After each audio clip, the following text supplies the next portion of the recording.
Hi and welcome to 30 Ways to Wellbeing, day 24. So I'm outside again today because part of this strategy is about getting a bit of inspiration before you start.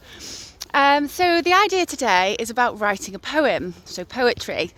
And I'm going to give you a few ideas of ways that you can approach this. So the first one is mindful poetry. So you write a poem about everything that you can see, hear, smell, the temperature on your skin. So you might want to go outside and have a look and choose something. Could be about the view. You might want to write about the trees, or you might find an object when you're out and write a really detailed, concentrated poem about what that object is and maybe what its history is, where it's from. And this is really, really grounding. So this is sort of ultimate, getting you really in tune with you here in the space now.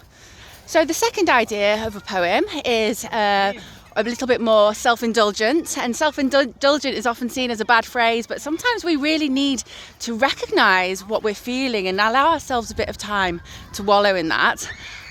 So write a poem just about how you're feeling.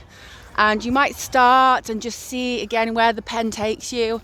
And doing that really helps us to acknowledge our feelings and accept that they're there, and to make a bit of sense of what they are. So having them down on paper, we can see them, and in the absence of wanting to share them with somebody else, or if we don't have someone to share them with, it helps to get them out of inside us and a little bit more objective. So we can look at them rather than being so consumed by them. The third idea is about writing a poem about events that are going on around. So there's a big obvious one you could write about, but anything national, international, things that are going on in the world around you. And this can help you to understand how you're experiencing things.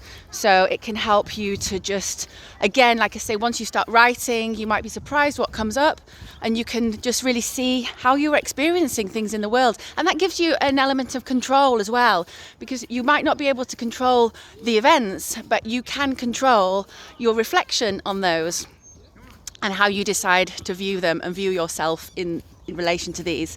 And the last way is writing something funny. So a humorous poem, and I like to use the style of a limerick for this.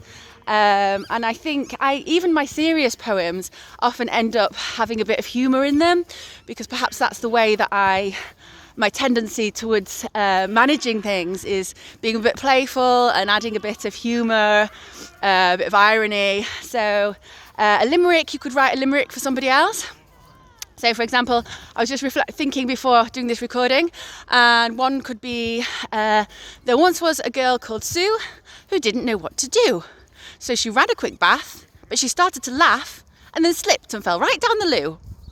So if you've got a friend called Sue, you can have that one for free. But why not send somebody a message with a funny little limerick about them attached? And so that is my 4 ideas of different poems that you could write. You could do that right now and decide which type of poem is most suitable for you at the moment, or give them all a go. Okay, nice to see you. Hope you enjoy the rest of your evening and day, and I'll see you all tomorrow. Bye.